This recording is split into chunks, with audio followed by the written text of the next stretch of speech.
कई त्योहार जो आपका लोकतंत्र का सबसे बड़ा है, इस त्योहार पे आप ये भूल जाते हैं कि ये आपको राजा बनाने के लिए जो वोट का अधिकार मिला है, ये आपको राजा बनाते हैं तो वो राजा आपकी सेवा करे, सेवा करने के लिए बनाते हैं। पर आप गलती क्या कर देते हैं, जो पैसे वाले लोग आते हैं, पूंजीपति लोग आते हैं, जो पैसे को पानी की तरह बहाते हैं, कोई दारू पिलाता है, कोई पैसे बांटता है, कोई साड़ी बांटता है, कोई कंबल बांटता है, बांटते नहीं बांटते, तो ऐसे लोगों के चक्कर में आके हम उन्हें वोट दे देते हैं।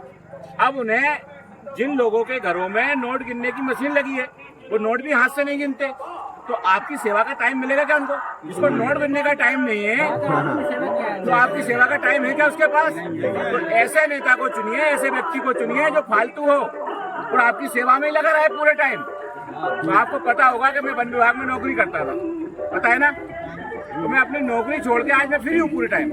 ना मेरे को नोट गिनने के लिए मेरे पास नोट है, ना मेरे पास कोई काम है, सिर्फ मैंने अपना रास्ता चुना है जनता की सेवा का।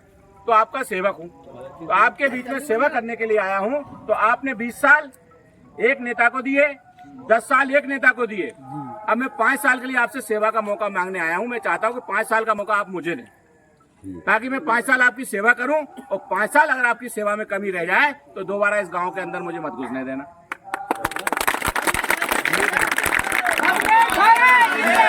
मांगने नहीं आऊंगा कभी। हमारा सेवक कैसा हो, हमारा सेवक कैसा हो।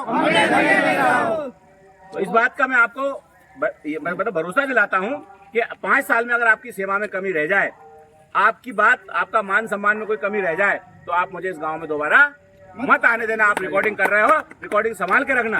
अगर 5 साल बाद अगर आपके बीच में वोट मांगने आऊं, दिखा देना भाई साहब आपने ऐसा बोला। भाई से पूछे देना। खाने वाले एक बार ही आते हैं, वही बात है, बार बार नहीं आते। तो इसलिए लोगों को आपने 20 साल दिए, 10 साल दिए, मैं सिर्फ आपसे 5 साल सेवा के मांग रहा हूँ। तो इसलिए मैं बस अब इतनी ही बातें करूंगा, क्योंकि ज्यादा बात करने का वक्त नहीं है। अभी लगातार मुझे जनसंपर्क है, मेरा शहर में भी जनसंपर्क है, और आप देख रहे हैं कि गरीबों की लड़ाई सिर्फ गरीब लड़ सकता है।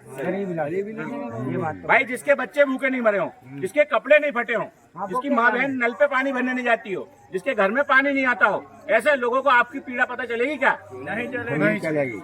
मेरे पिताजी 1 एकड़ के काश्तकार हैं।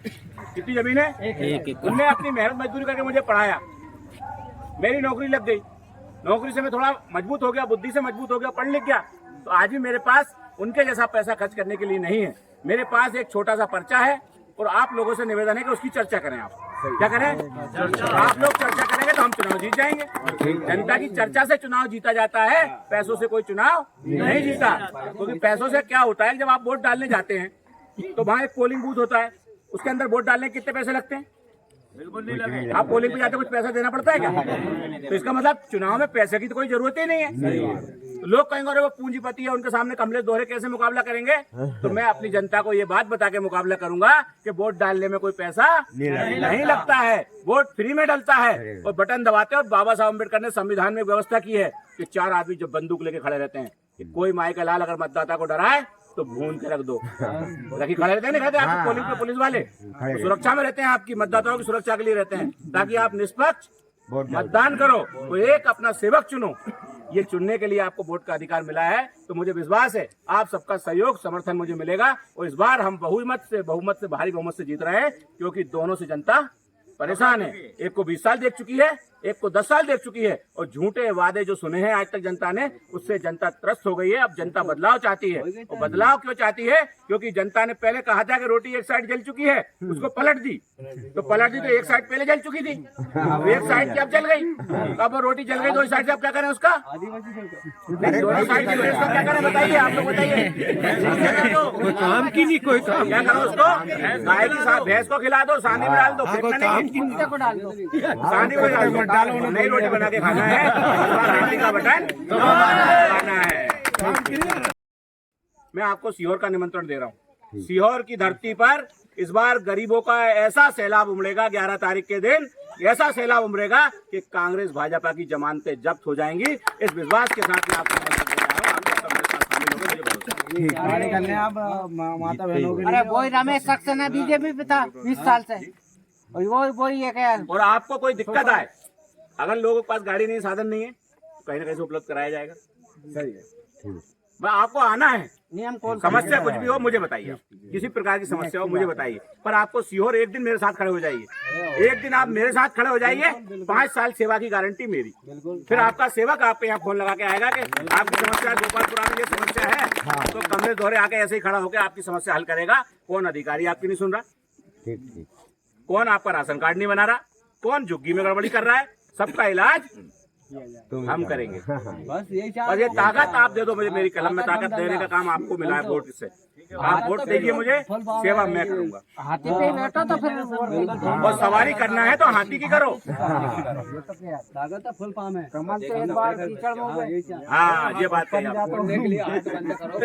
ठीक है आगे हम तो ठीक है साथियों, हमें एक बहुत अर्जेंट मीटिंग है सीहोर में, हमें निकलना है। साथ में कुछ 2 शब्द बोले हमारे बीच में यहाँ के प्रभारी, चुनाव के प्रभारी हैं। मेरा नमस्कार। मैं तो बस आपसे ये बात कहने के लिए आया हूँ, इतनी दूर से 950 किलोमीटर से मैं आया हूँ कि मैं माननीय कमलेश दोहरे जी को पहले से जानता हूँ और इनके काम के चर्चे बहुत दूर तक हैं और इनकी जनसेवा के चर्चे बहुत दूर तक हैं। ऐसे व्यक्ति को अगर हम लोग चुन लेंगे तो आपकी समस्याओं का निदान हो पाएगा। अन्यथा जो 30 सालों से यहाँ पर होता आ रहा है, गरीब और गरीब हो रहा है और अमीर हो रहा है।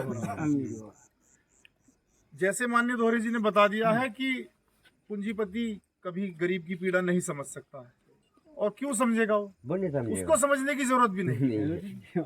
उसके तो लोग आएंगे आपके पास वोट वाले दिन, वोट लेंगे और जाएंगे, आपके नाम से पैसे खाएंगे कि गोविंदपुरा में इतने लोग थे, इतने पैसे दिए हैं उनको, आपको बदनाम करेंगे।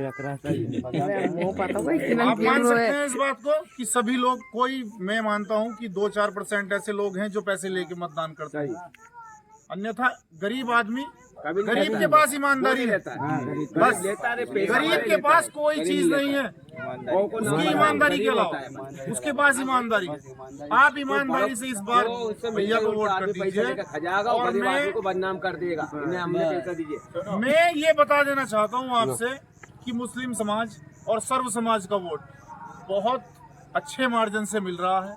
आप लोग ताकत दिखाएं, आप लोग इस जो ये काम हो रहा है, जो परिवर्तन चल रहा है, इस परिवर्तन में भागीदारी अपनी सुनिश्चित करें।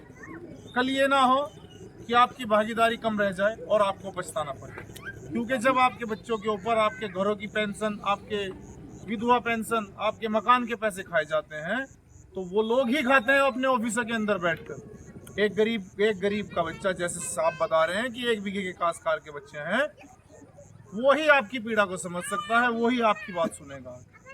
तो ज़्यादा तो मेरे पास भी समय नहीं है क्योंकि चल रहे हैं हम लोग, फिर हम लोग आएंगे। और बस मैं आपसे हाथ जोड़ के यही अपील करने आया हूँ कि इस बार आप ये जो इज्जत की पगड़ी है, ये माननीय दोहरे जी के सर पे रखने का काम करेंगे और इसी के